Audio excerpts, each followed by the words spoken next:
بسم الله الرحمن الرحيم. الحمد لله رب العالمين، والصلاة والسلام على أشرف الأنبياء والمرسلين نبينا محمد صلى الله عليه وسلم وعلى آله وأصحابه الطاهرين الطيبين وعلى من تبعهم بإحسان إلى يوم الدين. أما بعد. Ndugu yangu Muislam popote pale unaponitazama, assalamu alaikum wa rahmatullahi wa barakatuh.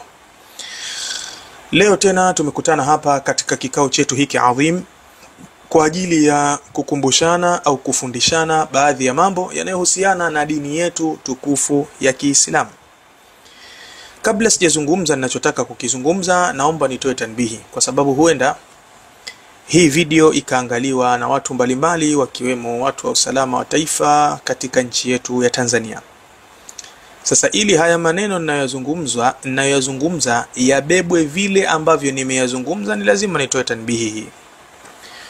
Tunapokaa kuzungumza mambo kama haya ninayozungumza hapa, huwa hatukusudii sisi kumchafua yule tunayemtaja katika mazungumzo.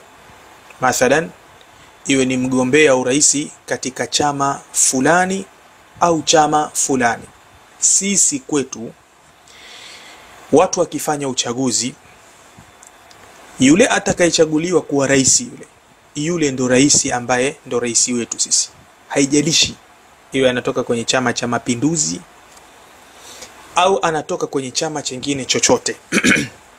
As long as huyo ndo amechaguliwa na akaapishwa, akishakuapishwa tu, sisi huyo ndo rais wetu huyo.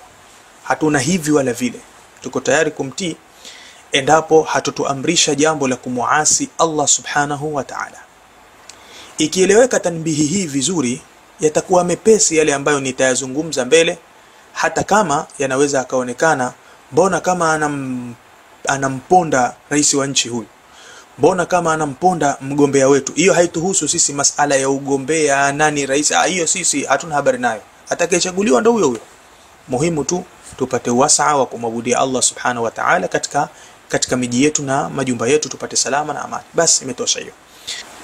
Ukitumia msikiti kumwombea kura mgombea wako, awe ni mgombea wa Chama cha Mapinduzi au nje ya Chama cha Mapinduzi, ukitumia aya za Qur'ani kumtetea mgombea wako wakati hazimuhusu, ukitumia jambo lolote linalohusu Uislamu kumwombea kura mgombea wako na kumtakasa na kumsafisha mbele za watu, hapa ndo utatuona sisi rangi zetu. Si kwa sababu hatumpendi mgombea wako, si kwa sababu tunampinga kwa sababu umetumia nembo ya Uislamu kumwombea kura mgombea wako wakati sivyo ilivyo. Basi sasa ikieleweka tanbihi hii, tuende tukamsikilize huyu bwana haya maneno atakayozungumza ili tupeane faida kwa mujibu wa dini yetu ya Kiislamu. Huyu bwana anasema hivi: Muislamu kama Muislamu wa kweli, huwezi kwenda kuswali kama hujataja jina la Rais wa Jamhuri ya Muungano wa Tanzania. Na naibisha hapa nieleze. Sikia maneno haya. Asema wewe kama ni Muislamu wa kweli, huwezi kwenda kutekeleza ibada ya swala mpaka utaje jina la Rais wa Jamhuri ya Muungano wa Tanzania, Mheshimiwa Samia Suluhu Hassan. Sasa kama kuna Muislamu anabisha hapa aje. Tafsiri ya maneno haya, Mtume wetu sallallahu alaihi wasallam alikuwa anaswali na yeye ndo alofaradhishiwa hizo swala. Tena amefaradhishiwa kutoka mbinguni, juu ya mbingu ya 7 huko, sio duniani. Swala zimefaradhishwa huko juu. Kwa hivyo Jibril akaja kumfundisha Mtume sallam, hapo atasema hivi, hapa semeni hivi, hapa semeni hivi. Kwa hivyo eti kwa mujibu wa maneno haya, Samia anatajwa kwenye kinywa cha Mtume wetu Muhammad sallallahu alaihi wasallam. Karne na dahari zimepita mpaka leo, toka Samia hajazaliwa mpaka amezaliwa, mpaka sisi leo twaswali twataja jina la Rais wa Jamhuri ya Muungano wa Tanzania kwenye swala. Hando maneno anazungumza kijana wa Kiislamu huyo, anavyoonekana hapa ni kijana wa Kiislamu huyo, anafanyia mzaha ibada ya Mwenyezi Mungu Subhanahu wa Ta'ala. Eti sisi tukiswali tumtaja mgombea wao wa Chama cha Mapinduzi ambaye ni rais wetu. Mwenyezi Mungu Subhanahu wa Ta'ala amuhifadhi na ampe uwezo wa kutuongoza vyema katika nchi yetu. Anasema hivi, unaporukuu kiitidali unasema nini? Tesemoe sami Allahu liman hamida. Amemsikia Mwenyezi Mungu yule mwenye kumshukuru. Ndivyo alivyo rais yetu, ni msikivu, ni sami, yani amesikia, ni msikivu. Wallahi nasikitisha sana namna gani zinavyofanyiwa mzaha adhkar na maneno mazito yanayotamkwa ndani ya ibada ya sala kwa ajili tu ya watu kujikosha, kwa ajili ya watu kutafuta kupendwa na rais, wakati huyu rais kabla ya kuwa rais alikuwa na nafasi nyingine serikalini. Hatakuwa tukisikia vioja kama hivi. Si alikuwepo huyu, alikuwa akigombea ubunge, alikuwepo, lakini kabla ya kuwa rais hatukusikia mtu akimsifu, akimtakasa mama huyu alipokuwa rais tu watu hawa wakaanza kujitokeza, wengine wakaleta manyago ya kupwa na ya kuja. Nini nyinyi? Urais huu utakupelekeni motoni nyinyi. Baada ya miaka kadhaa huyu atastaafu, atakuwa si rais tena, na nyinyi mshakufuru. Pengine yeye anaamka usiku kwa anaswali, anaomba dua, nyinyi mshakufuru kitambo kwa sababu ya kumwombea kura yeye. Sasa ili nieleweke vizuri, jambo la kwanza, ewe ndugu yangu Muislamu, unatakiwa kufahamu wewe ya kwamba mtu akifanyia mzaha dhikr miongoni mwa dhikr zilizofundishwa katika Uislamu, utajwa Mwenyezi Mungu, huyo mtu huwa amekufuru moja kwa moja. Anasema Ibn Uthaymeen rahimahullahu ta'ala, wa yakunu hadha dhikru, na inakuwa hii dhikri hii, huu utajwa Mwenyezi Mungu ambao ni sami'a Allahu liman hamida, dhikri hii inakuwa min adhkari raf'i, ni katika dhikri zinazosemwa kwenye kuinuka kutoka kwenye rukuu. Fala yuqalu qabla ar-raf'i wala yuakharu lima ba'da, kwa hivyo haitakiwi kusemwa kabla ya kunyanyuka wala haitakiwi kucheleweshwa baada ya kunyanyuka. Yani ule wakati unanyanyuka ndio unasema sami'a Allahu liman hamida. Sasa kilichonileta katika kitabu hiki Ash-Sharhul Mumti' ala Zadil Mustaqni' ni tuje tuone kwamba wanavyuoni waheshimiwa wanazingatia na wanafundisha kuwa lile neno sami'a Allahu liman hamida ni katika adhkar, ni katika dhikri ambazo zinapatikana ndani ya ibada ya sala. Turudi katika kitabu Fatawa Nurun ala Darbi, baada ya kuelewa kwamba ile ni dhikri, Ibn Baz anasema falhazlu bi dhikrillah. Sasa ukifanyia mzaha dhikri ya Allah subhanahu wa ta'ala, tena kwa bahati mbaya ndani ya sala, asema au bil Qur'an, au ukifanyia mzaha Qur'ani, au al-istihza bidhalik, au kufanyia mzaha yani kufanya inda, kucheza shere, asema hadha kufrun a'zam, hii ni kufuru kubwa mno. Katika aina za kukufuru mtu basi ni kufanyia mzaha dhikri za Allah subhanahu wa ta'ala. Sasa wewe utashangaa, msikilize huyu alivyokuwa hana kisisi, hana kimeme, namna anavyoifanyia mzaha hii dhikr, kumhusisha nayo Mheshimiwa Rais wa Jamhuri ya Muungano wa Tanzania, kutafuta sifa na nini vijana wa Kiislamu. Sikiza semaje? Simoe, hata kama mtu wewe kabla kutangulia kwake anatajwa pia jina lake kwenye ibada, mtu huyo nadhania ni mtu wa wapi tena? Sikia maneno haya. Yaani hapa anamnyanyua na kuwabeza wengine kwamba jamani, acheni kujisumbua bwana. Wewe mtu huyu mtafikiri mtamweza huyu. Huyu anatajwa mpaka kwenye ibada. Salala. Yaani kutaka kujipendekeza kwa viongozi ndio kumefika hivi vijana wa Kiislamu. Kutaka kumuombea kura mgombea wenu wa chama chenu ndio kumwafikisha Waislamu hapa jamaa. Ala yadhunnu ulaika annahum mab'uthun, hivi hawa watu hawadhani kwamba iko siku watafufuliwa? Liyaumin adhim, katika siku kubwa. Yauma yaqumu an-nasu lirabbil alamin, siku watakaposimama watu wote kwa Allah subhanahu wa ta'ala. Watamwambia nini Allah subhanahu wa ta'ala hawa baada ya kuzivuruga adhkar, baada ya kuivuruga ibada kubwa kama ibada ya sala, ibada ambayo utukufu wake haikufaradhishwa duniani, imeenda kufaradhishwa juu mbinguni, pahala ambapo hata malaika hafiki. Amefika mtume wetu Muhammad sallallahu alaihi wasallam kwa ajili ya kufaradhishiwa ibada ya sala. Leo wewe waje kutuambia eti Samia anatajwa kwenye ibada ya sala? Yakhi, msimpe kichwa kiasi hicho. Mwambieni ukweli, wewe rais wetu, tutakupenda, tutakuombea kura, lakini hujatajwa katika sala. Mwambieni hivyo, msimpe kichwa hivyo. Msimharibie imani yake mkamtie tashwishi. Kumbe mimi nimetajwa mpaka kwenye swala, hajatajwa kwenye swala. Na wala msichafue imani za watu kwamba tuna rais mwema, rais anatajwa kwenye swala. Samia Allahu liman hamida, hii haimo, sio jina la rais Samia hili. Sasa huu ni mzaha, na kuzichezea adhkar na kuchezea adhkar moja kwa moja huwa ni kufru. Huyu kijana hakuishia hapo, na napenda nitoe tanbii kabla sijaenda mbele. Mimi sikusudii watu wampige mawe, wamkufurishe huko. Mimi binafsi najua hawa watu ni watu wajinga hawa, na pia vile vile nafsi za wanadamu huwa zinawachezea pale wanapotafuta tonge. Binadamu akitafuta tonge au akitafuta ulwa, ukubwa katika ardhi, huwa akili kama inamruka hivi. Binadamu yoyote yule akiwa anatafuta tonge ya kwenda kulisha watoto wake na wake zake, au anatafuta cheo, huwa akili inamruka. Unaweza kuona mpaka watu msikitini kwa sababu ya kutafuta uimamu na madaraka ya msikitini, watu wanapigana ngumi. Alafu kisha kumaliza mtu watu wanashangaa, pampigana ngumi msikitini hapa kwa ajili ya nini? Watu watafuta cheo, uimamu. Kwa usishangae, wakati huo mtu anaweza kufanya jambo lolote lile litakalokuwa. Sasa mimi sisemi haya ili watu wakimuona huyu kijana anayezungumza hapa wamwambie we kafiri, pigwa. Sisemi hivyo. Pengine hajui au anajua, lakini sasa ima njaa au cheo ndio kimemfanya afikie hapa.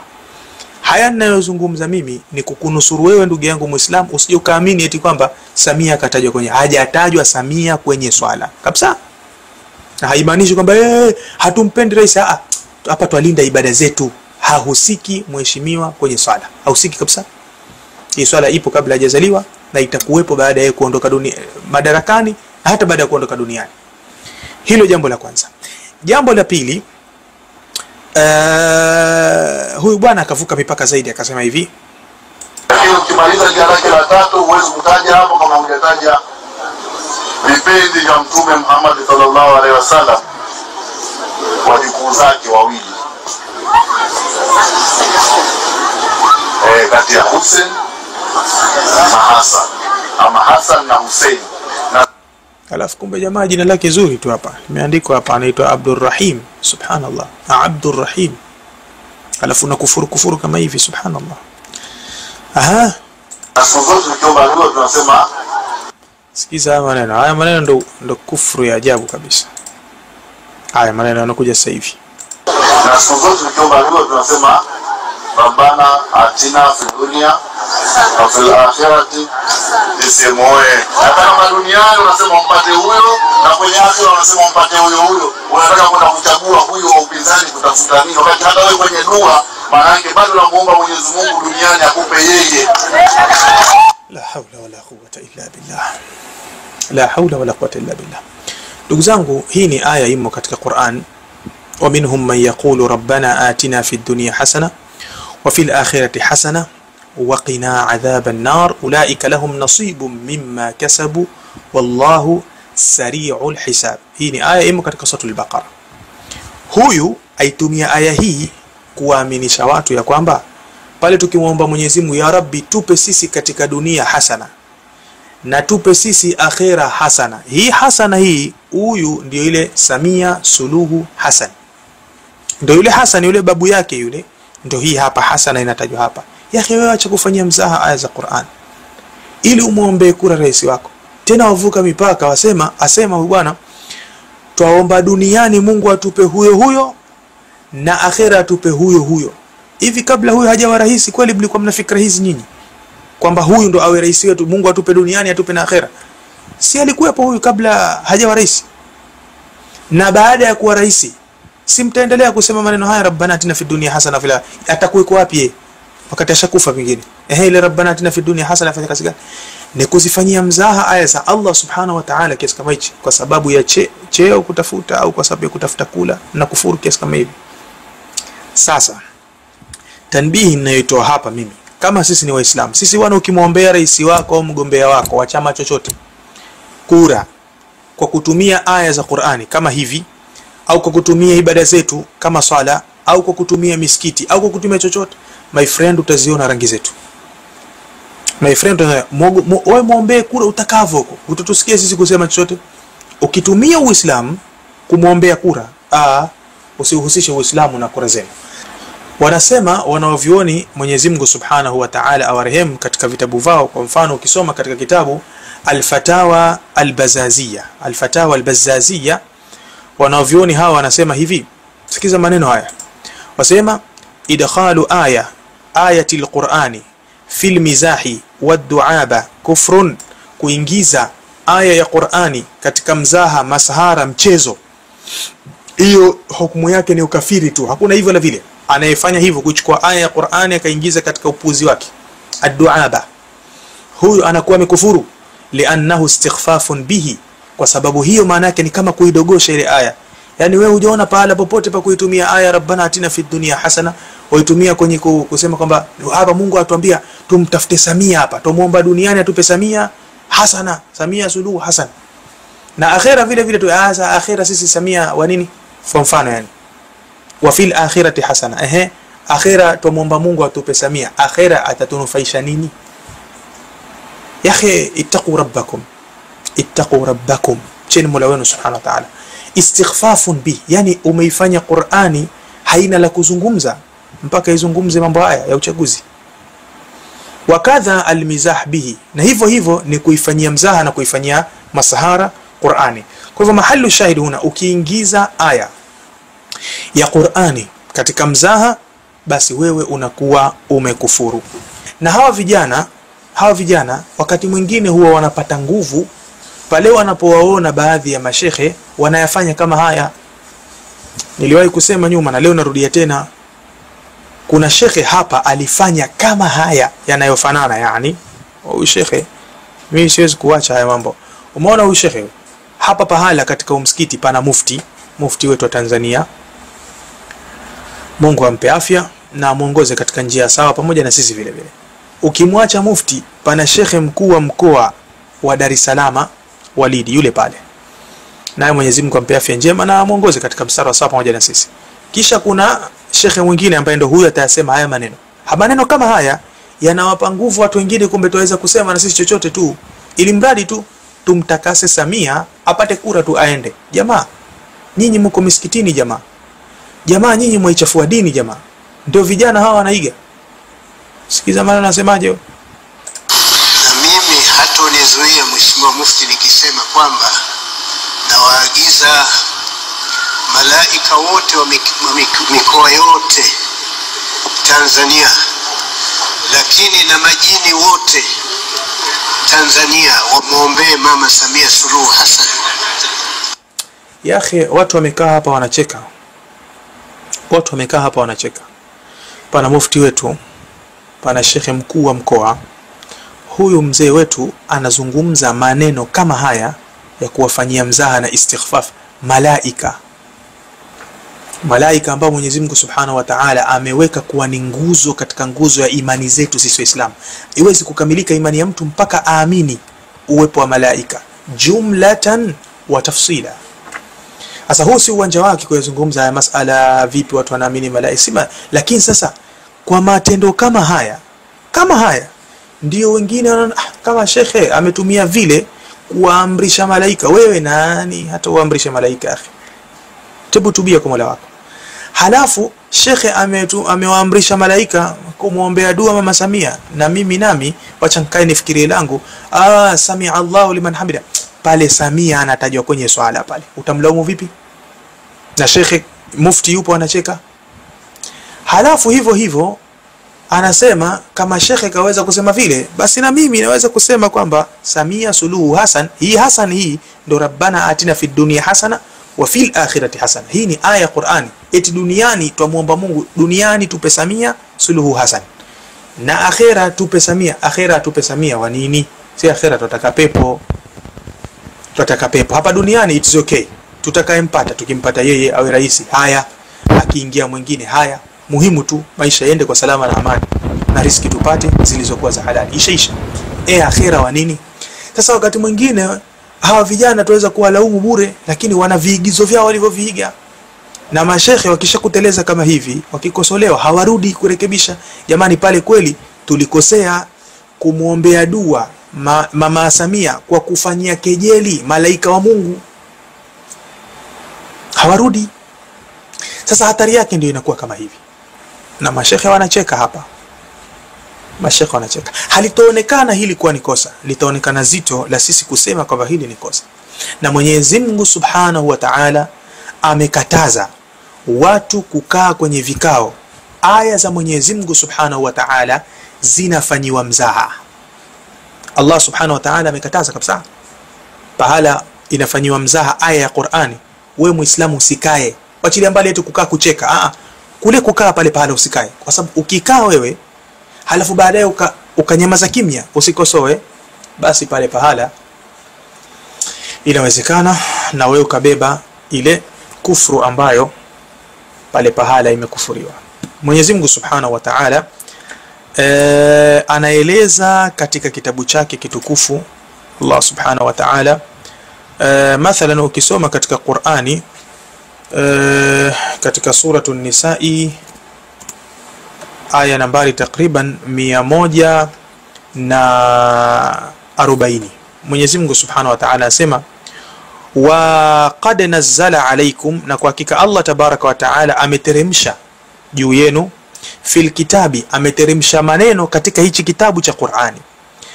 Maneno hayo yanasema hivi, an idha sami'tum ayati llahi, kwamba mutakapozisikia aya za Allah, yukfaru biha, zinakufuriwa, wa yustahza'u biha, na zinafanyiwa mzaha. Ukiona watu wamekaa pahala wanazikufuru aya za Allah au wanazikufuru wanafanyia mzaha aya za Allah, na maulama wanasema ukisikia ayatullah, aya za Allah, alama za Allah, aya zinagawanyika sehemu mbili, kuna ayatun shar'iyya na kuna ayatun kauniyya. Kuna aya za kisheria ambazo ni hizi za Qur'ani, na kuna ayatun kauniyya, alama za Mwenyezi Mungu za kiulimwengu. Miongoni mwa hayo ni viumbe alivyoviumba, malaika na mengineyo katika viumbe. Kwa maana hiyo inawezekana, kuna possibility ya kufasiri aya kusema ukiona ayatun shar'iyya zinafanyiwa mzaha, yani aya za Qur'an, na ukiona ayatun kauniyya, maumbile matukufu aliyoyaumba Allah, kwa mfano malaika, wanafanyiwa mzaha, kuna possibility ya kufasiriwa hivyo aya ya Qur'an, kwa kufahamu kwamba neno ayat linaweza kuja kwa ayatun shar'iyya na ayatun kauniyya. Ikiwa ni hivyo, maana yake Allah anasema ukiona watu wanafanya mzaha na aya za Allah na wanazikufuru, fala taqudu ma'ahum, musikae pamoja nao, hatta yakhudhu fi hadithin ghairihi, mpaka waanze kuzungumza mazungumzo mengine.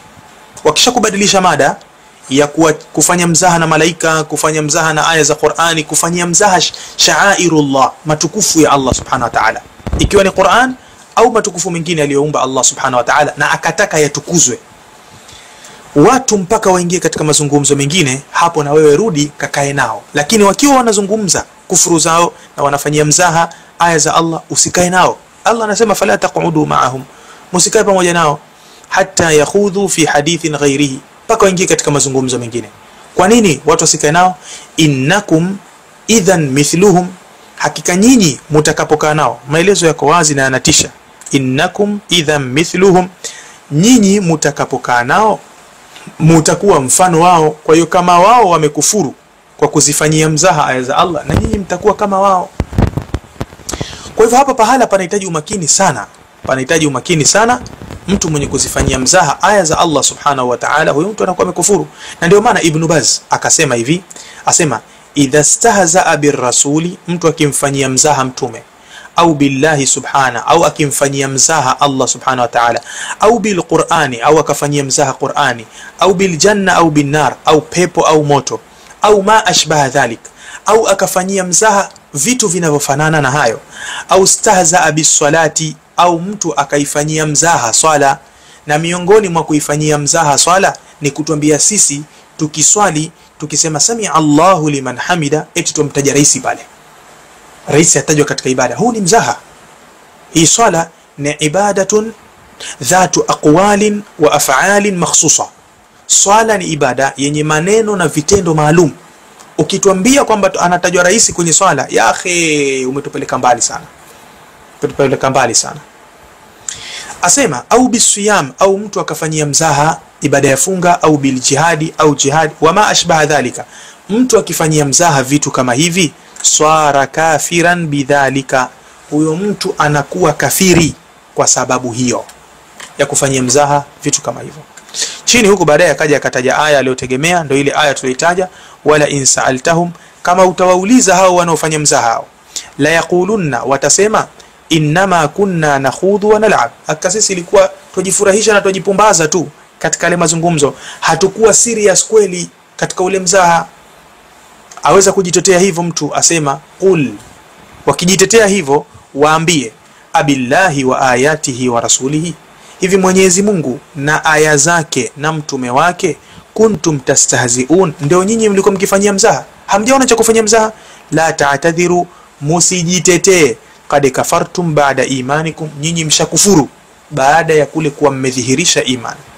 Kwa hivyo fakaffarahumullah, Allah amewakufurisha watu bistihzaihim, kwa kule kufanyia mzaha kwao. Ule mzaha ule, ile inda na ile shere ile, Allah amewakufurisha.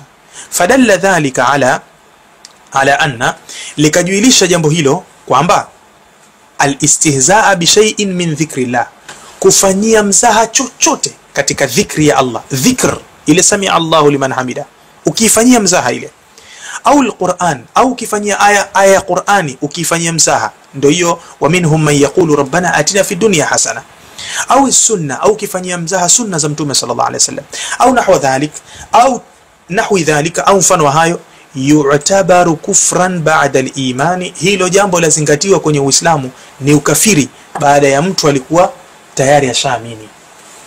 Kwa hivyo Muislamu, wewe ndio nakupa funzo, ukisikia hapo umekwenda pahala pana, wakati mwingine imani zinaweza zikawa zimedhoofu kidogo, lakini ukikumbuka, inawezekana kwa umesahau, umekaa pahala watu wanamkufuru Allah, wanazifanyia mzaha aya za Allah kibinadamu, inawezekana ukaghafilika.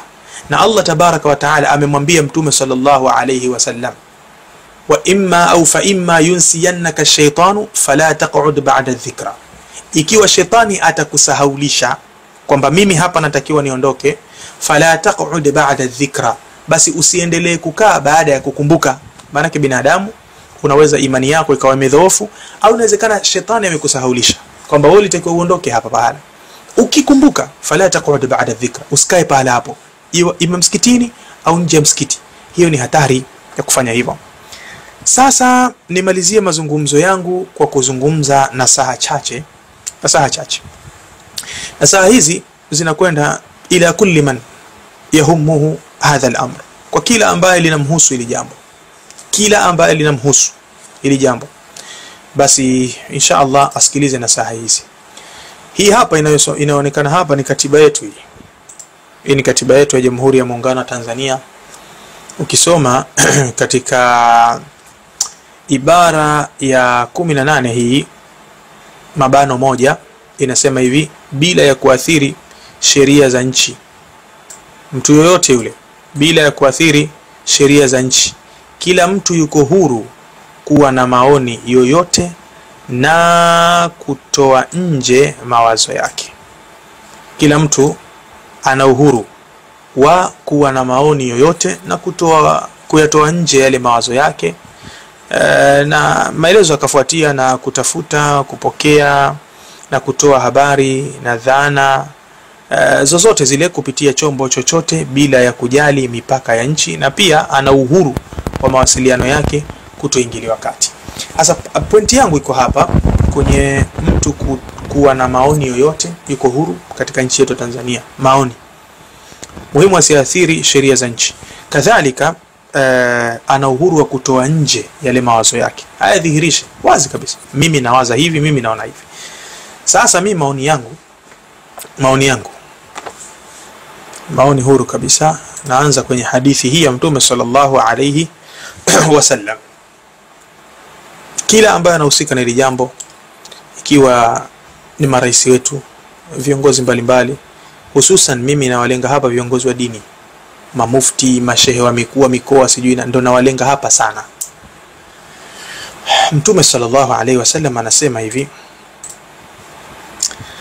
inna Allaha sa'ilun kulla ra'in amma star'ahu, hakika Allah tabaraka wa taala atamuuliza kila mchungaji kutokana na kile alichopewa akichunge. Rais ataulizwa mbele ya Allah kwa raia wote aliopewa aongoze. Mbunge ataulizwa kwa jimbo lake. Kila aliyepewa raia, hata kuna riwaya inasema, sikiza vizuri, hii riwaya nyingine inatisha zaidi, yasema inna Allaha sa'ilun kulla ra'in amma star'ahu, Allah atamuuliza kila mchungaji kwa kile alichopewa akichunge, ahafidha dhalika am dhayya, je, amekihifadhi vizuri au amekipoteza tu anavyotaka yeye. Sikiza riwaya hii yatisha, asema hatta yas'ala ar-rajula an ahli baitihi, mpaka Allah atamuuliza mtu kuhusu watu wa nyumbani mwake. Mume ataulizwa na Allah, nilikupa mke na watoto uwasimamie, uliweza kuhifadhi au uliwacha tu, ulijua kuzaa tu na kwenda mbio alafu hujafanya lolote. Sasa hili neno ni zito sana la Mtume sallallahu alaihi wasallam, inna Allaha sa'ilun kulla ra'in. Allah atamuuliza kila mchungaji. Mshaurini rais wetu, mwambieni Allah tabaraka wa taala atakuuliza, hawa ni watu wanaokuombea wewe kura, wanakufuru kupitia wewe. Haya maneno narudia tena, ni mawazo yangu na niko huru kuyaeneza hivi, kuyatoa. Nyinyi mnamdhulumu rais, viongozi wetu wa dini, mamufti, nani sijui mashekhe wa mikoa manani, mnamdhulumu rais wetu kwa kuto kumwambia maneno kama haya. Allah atakuuliza wewe mheshimiwa, tena iwe kisiri siri huko au vovote huko, madhali mnapata nafasi ya kukaa naye, mwambieni sisi hatupati hizi nafasi. Lau tungelikuwa tunazipata pengine tungeweza na sisi kuzitumia. Mwenyezi Mungu atupe thabati. Nyinyi mnaopata nafasi ya kukaa na rais meza moja, mwambieni mama, tunakupenda. Anayekupenda hukuambia ukweli. Sasa mama, hawa watu wanakuombea kura wewe, hawa wanakuombea kura wewe, vile walivyokuwa wanataka sana, wanahamu wewe uwe rais tena, ndo wanakufuru. Sasa Allah atakuuliza wewe mama, kwa kukufuru huyu, wewe ndo kiongozi wa huyu, ulimkemea vipi alipokuwa anakufuru kwa kukuombea kura wewe? Mamufti, mkipata fursa mwambieni. Nyinyi pia Allah atakuulizeni mamufti, nyinyi si waislamu, huyu mtoto wa Kiislamu huyu anakufuru. Kwenye mikoa yenu kuna mashekhe wa kuwa mikoa, mbona hamumwambii? Mbona mufti upo mbele ya mtu ambaye anasema anawaamrisha na kuagiza malaika, mbona usemi inna Allaha sa'il kulla ra'in amma star'ahu? Allah atamuuliza kila mchungaji kwa kile alichompa akichunge. Hapa tunaingia sote, lakini tutofautiana madaraka. Wengine mamufti wa nchi nzima, wengine ni marais wa nchi nzima. Mwambieni mama, hapa Allah atakuuliza wewe, huyu kakufuru, umefanya reaction gani ili kuzuia waislamu wengine wasije wakakufuru tena kwa ajili ya kukuombea kura wewe? Msimdhulumu mama, mwambieni ukweli. Kwa sababu gani? Kwa sababu mama akiendelea kunyamaza kimya, na hii video na uhakika ashaipata huyu kijana na kufuru hapa kwa ajili yake. Mama yetu huyu akiendelea kunyamaza kimya bila ya reaction yoyote kwake yeye, hilo linakuwa ni kosa mbele ya Allah subhanahu wa ta'ala, kwa sababu yeye ana power za kimamlaka, ana uwezo kukemea lile jambo kwa mkono na ana uwezo kulikemea lile jambo kwa mdomo. Ana uwezo huo mara moja tu kumdhibiti yule, usiseme hivi, au akamwita kisirisiri, rekebisha maneno yako yale. Ana uwezo. Lakini je, viongozi wetu wa dini mnashindikiza mama afanye hivyo, au msharidhika tu iwe swala inakejeliwa kwa sababu swala ndani yake atajwa rais, mumekaa kimya, msharidhika hivyo? Msharidhika iwe rabbana atina fid dunya hasana, pale sisi tumuomba Allah atupe mama Samia duniani na akhera, viongozi wa dini msharidhika hivyo? Kama hamjaridhika, mshindikizeni mama yetu huyu afanye jambo, angalau waislamu tuone kweli mama yetu na viongozi wa dini wana uchungu na dini, kweli ni maslahi yao. Mama atapata kura, ataingia tena madarakani kweli, lakini isiharibiwe dini kwa ajili ya yeye kupata kura, akashindikizwa, akasimamia kidete kukemea, jamani kweli mimi nataka kura, nataka urais. Lakini sio hivi. Hapa mnakufuru, kwa sababu kunyamaza kwake kuna ashiria nini? Kuna ashiria balaa mbele, na mwingine atakuja atafanya tena, na mwingine atakuja atafanya tena. Tuko wapi? Msimdhulumu mama, mwambieni ukweli, msimsifu tu kila siku. Siku nyingine mwambieni ukweli, mama hapa panaharibika. Tukuomba mama, tumie njia hii. anaweza akamwita kisirisiri au akakemea dhahiri, na akikemea dhahiri ndio vizuri, ili Tanzania nzima ione uzito wa hilo jambo. Hiyo nukta ya kwanza. Nukta hii naitilia mkazo kwa kusoma maelezo haya ya kwenye kitabu. Allah atamuuliza kila mtu, umechunga, umehifadhi wewe? Maelezo yangu ndo nafungia hii mada yangu ya leo, nafunga hapa kwa maelezo haya. Hichi kitabu ni Tafsir al-Quran al-Hakim cha Muhammad Rashid Ridha, maarufu sana, inaitwa Tafsirul Manar. Anasema huyu katika hichi kitabu, alipokuwa anaizungumza ile aya tulitaja kule mwanzo katika suratul Nisaa aya nambari 140, sura ya 4 aya nambari 140, kwamba ukiona watu wanazifanya aya za Mwenyezi Mungu na wanazifanyia mzaha, usikae nao. Kwa nini? Kwa sababu innakum, hakika nyinyi mkiendelea kukaa nao, idhan mithluhum, na nyinyi mtakuwa mfano wao. Sasa anaifasiri aya hii, kwa nini Mwenyezi Mungu akasema na nyinyi mtakuwa mfano wao? Maneno haya nataka viongozi wetu wa dini, mamufti, mashekhe wakuu wa mikoa, yabebeni hivi ambavyo yalivyo. Kaeni na mama rais wetu kwa maslahi ya dini, si maslahi ya uraisi wake. Uraisi unaweza kumuondoka binadamu wakati wowote, anaweza kufa madarakani. Mama yetu huyu raisi kapata uraisi kwa sababu kafa mtu. Kwa hivyo msiachie dini inaharibika kwa sababu ya uraisi wa mtu. Anaweza kufa leo au kesho, yeye ni binadamu. Na kipimo sahihi ni kwamba yeye kapata uraisi baada ya kufa mtu. Kwa hivyo mwambieni mambo yalivyo, aitetee dini, aache athari njema, ili watu wasije wakachezea dini baadaye kwa sababu tu ya kuwaombea watu kura. Sasa hii aya au hichi kitabu ndo namalizia nasaha hizi. Muhammad Rashid Ridha anatoa nasaha, ndo nataka tuzisikie sasa. Na mimi nina uhuru kama ni Mtanzania wa kutoa nasaha zangu, maoni yangu kuyaweka wazi kwa mujibu wa katiba yani. Asema hivi, hadha ta'lilun linnahi, hii ni sababu ya kukatazwa. Sababu ya kukatazwa sisi tusikae na watu wenye kufanyia mzaha aya za Qur'ani, kwa sababu sisi twaweza kupata hukumu yao wao. Kwa hiyo kama wao wakifanyia mzaha aya za Qur'ani wamekufuru, na sisi tutakuwa mfano wao, ndio sababu tumekatazwa. Asema ai innakum idha qa'adtum ma'ahum, nyinyi mutakapokaa nao, takununa mithlahum wa shuraka lahum, mutakuwa nyinyi ni mfano wao na mtakuwa ni washirika wao, fi kufrihim, katika ukafiri wao. Bado sijafika ninapopataka. Asema liannakum aqrartumuhum alayhi wa raditumuhu lahum, kwa sababu nyinyi mliwakubalia lile walilolifanya, ndio maana mkakaa nao, na nyinyi muliridhia lile walilolifanya, ndio maana mkanyamaza kimya. Asema wala yajtami'u al-imanu bi shay'i wa iqraru al-kufri wal-istihza'i bihi. Asema wala haiwezi kukusanyika vitu viwili hivi, kukiamini kitu na kukubali kile kitu kikufuriwe na kifanyiwe mzaha.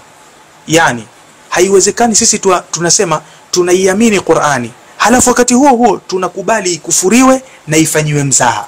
Haya ndo maneno ya Muhammad Rashid Ridha. Kama kweli sisi tunaiamini Qur'ani, lazima tukatae Qur'ani kukufuriwa, lazima tukatae Qur'ani kufanywa mzaha, kwa sababu haiwezekani wakati huo tunaiamini, wakati huo tumekaa kimya inakufuriwa, wakati huo tumekaa kimya inafanywa mzaha. Muhammad Rashid Ridha asema la yajtami'u, vitu viwili hivi la yajtami'ani, haviwezi kukaa pamoja. Sasa ninapopataka ni kuanzia hapa. Asema istinbatu. Sasa asema wa yu'khadhu min al-ayati, na inachukuliwa faida kutoka kwenye hii aya, anna iqrar al-kufri bil ikhtiyari kufrun, kwamba kuridhia na kukubali ukafiri kwa hiari yako, hujalazimishwa, na wewe unakuwa kafiri vile vile. Asema, anasema hivi wa yu'khadhu minhu, na inachukuliwa tena faida vile vile kwenye hii aya, anna iqrar al-munkari was-sukuta alayhi munkarun, anna iqrar al-munkari wa anna as-sukuta alayhi, yani as-sukuta ala al-munkar munkar, kwamba kukiri na kukubali uovu uendelee kufanyika na kunyamazia kimya pia huwa ni munkar vile vile. Hapa ndo ninapopataka. Nataka viongozi wetu wa dini vizuri wachukue ya maneno, wayabebe, wayafanyie kazi. Wakiona hayana maana, wayawache. Waseme kazungumza mwenda wazimu. Yaacheni hivyo hivyo. Tutakutana pale kwenye kaburi pale. Tutakwambieni tulikwambieni nyinyi. Mwaona sasa Mwenyezi Mungu alivyokasirika na nyinyi. Hamkufanya kitu nyinyi. Tulikwambieni duniani.